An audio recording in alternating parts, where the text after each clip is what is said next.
Are you prepared to transform your aspiration to becoming a proud homeowner? Now, the path towards your first home might seem intricate, but fear not, because I'm here to show you the 12-step roadmap towards your first home, from sorting out your finance to signing that contract and waiting for settlement. I'm going to demystify the journey for you so that you can get ready to take that key for your dream home. And if you find value in this video, all I ask for is one thing, and that is to share this video with one person that will benefit from it. Without further ado, let's dive right in. Now, step one is to discovering your potential. Now, picture you're at the starting line here. The first thing you need to know is how much you can borrow, and you'll need to sit down with a financial advisor. The difference between if you sat down with a banker versus an advisor is that the banker might just tell you yes or no. The advisor is going to be able to tell you how much shortage in the deposit you might have, what you need to work on for your income so that you can borrow the amount that you want. This is not about being ready. Just because you talk to an advisor doesn't mean tomorrow you're going to be able to buy. But what you want to do is get a better understanding whether or not you're ready, or if you're not ready,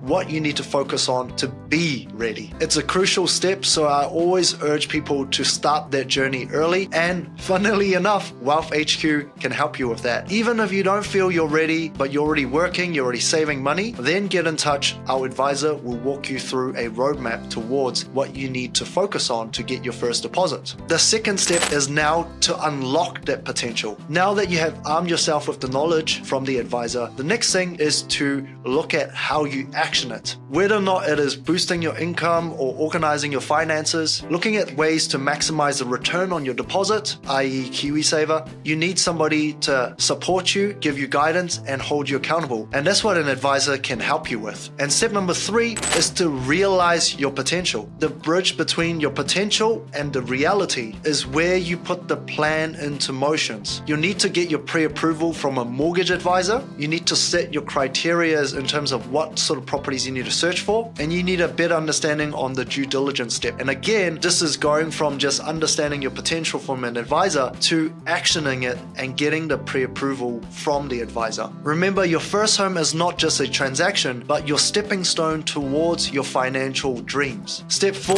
is property education. Now, when you buy a home, we're talking about 6 figures, 7 figures. It's not a small number, and it's not a small commitment at all. Coming from someone who have bought their first home and helped thousands of people buy their first homes, I highly value property education, because this is a very important asset that's going to set you up for the future. You want to learn what is going to have long-term gains, and that's going to allow you to add value in the future as well. Buying your first home right is going to make your next upgrade significantly easier, especially if you're thinking about having kids, getting in school zones, or simply you just want to build wealth and get ahead. The property education will be crucial. Step number 5 is partnering with an agent. Navigating the property market isn't something that you need to do alone. A seasoned property agent or a real estate agent is going to be your guiding light. Now, remember, there are 2 types of agent. Obviously, there will be the vendor's agent who is selling the property. There are also agents that will just make money by helping you buy a home. They're going to help you with the negotiation, help you get the right information, and find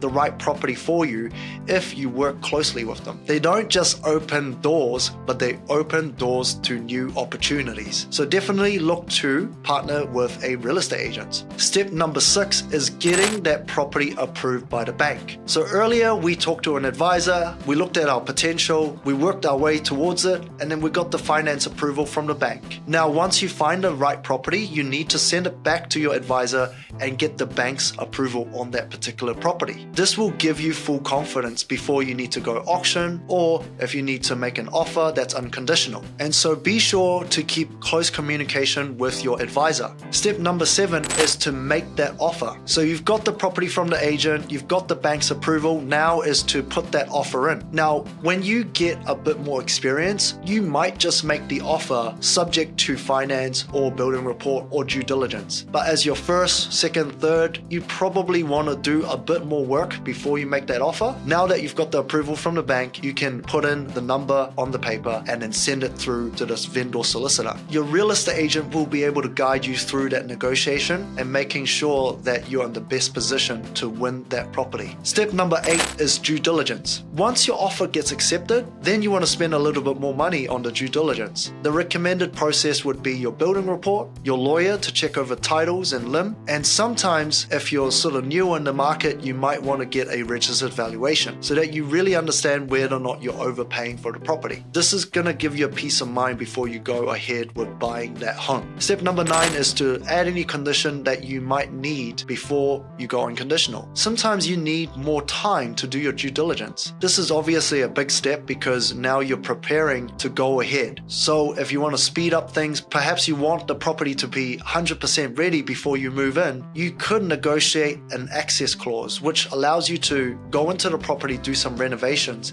before you settle. This will obviously be really good if you've got a family and you want to make sure that's all done before you move in. Step number 10 is to go unconditional. Now this step, you really want to get your lawyer involved, and before you do that, you need to get the insurance company to insure the property as well. So make sure in this step you're taking close communications with your advisor, your agent, your lawyer, and listen to what they need so that you can get the right documents for them and you can have a smooth settlement. Step 11 is your loan documents. Once you have gone unconditional, now you can go and get the pricing from the banks. This is looking at the interest rate that you can get and discussing the mortgage structure that you need to pay off your mortgage faster. Once you have confirmed the structure, then your advisor is going to order the loan documents from the bank and they're going to send that to your lawyer. You will then need to go to the lawyer's office to sign the documents, understand exactly what a loan entails so that you know what you're getting yourself into. And step number 12 is collecting the keys. Once you have done all the paperwork, you just need to wait for a settlement date and the agent will then drop off the keys to your new dream home. This is when you can bring your family and your friends to the house for that housewarming party. And there you have it, folks. Those are the 12 steps towards your first home, and I hope you find that valuable. And if you need to talk to somebody, you can reach out to wealthhq, and if you believe you're ready to buy, you can reach out to mortgage HQ. Both our websites will be down below. Until next time, I'll see you guys in the next video.